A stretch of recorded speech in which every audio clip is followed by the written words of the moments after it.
Bukod kina Julia Montes at Sue Ramirez, patuloy na pinag-uusapan ang iba pang posibleng maging leading lady ni Coco Martin sa inaabangang teleseryeng Sigabo. Dahil kilala ang aktor sa mga proyektong may malalaking cast, hindi malayong magkaroon ito ng higit sa isang babaeng bida. Isa sa mga matunog na pangalan ay si Jane De Leon, na napatunayan na ang husay sa action at drama. Marami ang naniniwala na babagay siya sa klase ng seryeng kadalasang ginagawa ni Coco, lalo na kung heavy drama at aksyon ang tema. Kasama rin sa usapan si Angel Locsin, na matagal nang hinahangaan sa kanyang mga iconic roles sa telebisyon.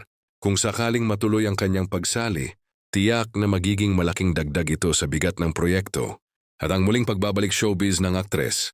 Matapos ang matagal na pagkawala nito, hindi rin mawawala sa listahan si Yasi Pressman na nakasama na ni Coco sa matagumpay na seryeng FPJs Ang Probinsyano. Dahil sa kanilang nabuong chemistry noon, maraming fans ang umaasang muli silang magsasama sa isang proyekto.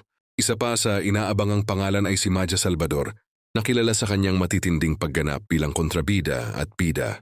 Ang kanyang versatility ay maaaring magbigay ng kakaibang kulay sa kwento ng Sigabo kung siya man ay makakasama.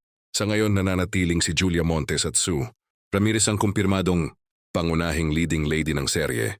Gayunpaman, dahil sa dami ng lumulutang na pangalan, lalong tumitindi ang excitement ng mga manonood kung sino-sino pa ang makakasama ni Coco Martin sa proyektong ito.